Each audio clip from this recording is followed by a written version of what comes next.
Welcome back to the Algarve. A bit cloudy today, so I'm sorry about that. Now, this isn't the first time I've ridden the Rocket, but it is the first time I've had the opportunity to film the experience, and an experience it most certainly is. Now, I'm not going to cover engine stats, price, acceleration figures, or fuel consumption here. I think there are plenty of more traditional test ride videos available on YouTube for that. And I also think by now most of us know what this bike is packing. I thought I'd focus instead on what the Rocket is like, or rather would be like, to actually own, and on the rationale of a bike like this in today's increasingly eco-friendly and some might say slightly anaesthetised world. Is the Triumph Rocket even relevant anymore, and why would anybody buy one? Quick shout out to Danielle at Triumph Algarve for lending me his GT demonstrator to do the filming today. Really nice guy, so please get in touch with him for all your Triumph needs in southern Portugal. So what's this unique machine like to ride? Well, you can feel the immense power of the engine after just a few yards.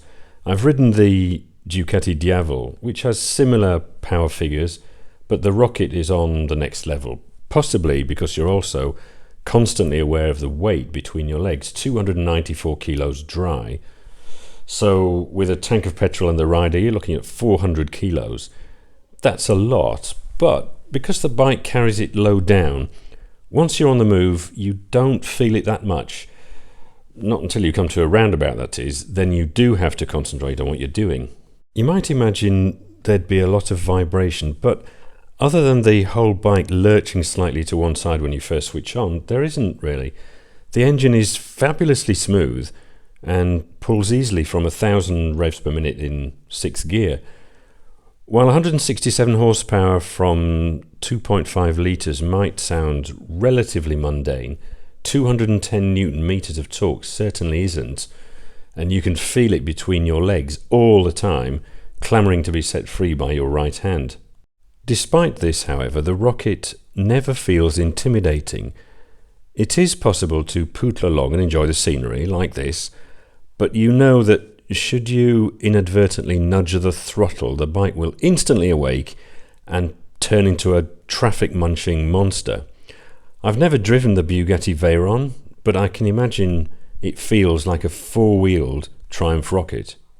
Gear selection is as sweet and as simple as it is on my Honda Monkey, so no worries there, and the drive shaft means there's virtually no maintenance. I also find myself contemplating the finish, the magnificent water-forged headers, and the way all the cables have been threaded inside the handlebar to keep the front end tidy. There are negatives though, in addition to the obvious ones like purchase price, insurance, fuel consumption, replacement tyres, and having to take care when parking on an incline because there's no reverse gear option like you get on the BMW R18. I think for me the biggest black mark is the comfort or lack thereof. The suspension is very, very firm, particularly at the rear, to such an extent that you can't help wondering how Triumph can justify the GT moniker. Of course, you can tour on any bike. I met a couple on a Vespa a few years ago at the Channel Tunnel in Calais on their way back to the UK from southern Italy. But I don't think the Rocket, even in this GT guise, would be my first choice to travel around Europe on, especially if I were taking a passenger. My wife confirms that sitting over the rear wheel is punishing, her word, not mine, and even in the front seats, ride isn't exactly what you would call plush. Even the position, both on this GT and the R, which I've also ridden, becomes tiring and tiresome after an hour, and you're constantly aware of having to correct for the tram lining from the super fat tyres. Second negative in my book is the slightly odd looking clock which the 2021 models still have, unfortunately. There's plenty of information on there, probably too much in fact, but it's displayed using tiny images and fonts, especially in these side windows. I much prefer the simple but extremely legible clock on my Trident. Perhaps the most irritating of the minor niggles, though, is the heat given off by the exhaust. Hardly surprising, I suppose, considering just how much hot engine gas must be flowing through those headers, but you have to constantly remind yourself to keep your right calf well clear of the heat shield to avoid being scalded.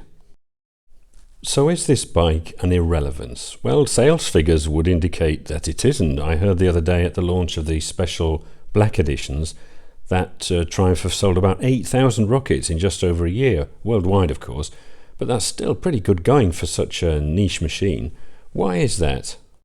Imagine that you had so much money that you could afford to build a roller coaster or go-kart track in your back garden. Wouldn't that be fabulous? Well, it would, but how many times a week would you actually use it, say after the first couple of months, once you'd had friends and family around to share in the fun? Make no mistake, the Rocket does provide the same sort of adrenaline rush you get in a go-kart or on a roller coaster, except of course, if you owned one, you would inevitably get used to the sensation and crave more. Power is an addictive thing, a race towards a finishing line that is constantly moving away from you. If I did have a lot of money, if I could afford one, then I would almost certainly buy one as a collector's item, almost a museum piece straight out of the box, Jay Leno style. It's not that I wouldn't enjoy riding it, but I'd probably have just as much pleasure from owning it, from staring at it in my garage, only taking it out on special occasions, when I fancied a ride on my back garden roller coaster or around my racetrack. For us ordinary non-millionaire folk, the chance to experience the Rocket, if only for an hour's test ride, is a privilege in itself. And in this respect, the Rocket's a bit like the Yamaha Nikon, a curiosity that every biker should try at least once.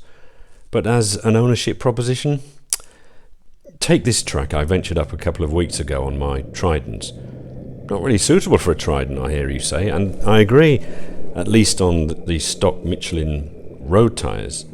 But there's no way I would have taken a 300 kilo Rocket up there. And what about this photo? You can't really tell, but the Trident was perched somewhat precariously on a cliff top, and while I was manoeuvring into place, I kept thinking, one mistake and we're both going over the edge here. If I'd tried to take the Rocket up there, I think there would have been some rapid coastal erosion and the whole cliff would have just given away. As I said to Daniel when I handed him back the key, the Rocket puts a grin on my face on two occasions. One when I'm pointing dead ahead and I open the throttle and have my chest and stomach crushed by the astonishing acceleration. And I'm not joking here, at full throttle, it does feel as if someone's sitting on your chest. And the second time I smile is when I return the bike to the forecourt, switch off the engine and sigh with relief that A, I haven't dropped the bike on a roundabout, and B, I'm still alive. I think Triumph's Rocket 3 is to petrol heads what the village church, museums or the royal family are to the rest of society. Nobody really needs them anymore, but we somehow feel better knowing that they exist. The Rocket is a swan song to 120 years of petrol power, a monument to grease, metal and testosterone. And whatever your opinion of it as a motorcycle might be, you have to take your hat off to Triumph for daring to build it. I mean, can you imagine persuading health and safety to sign this off? As always, thanks for watching.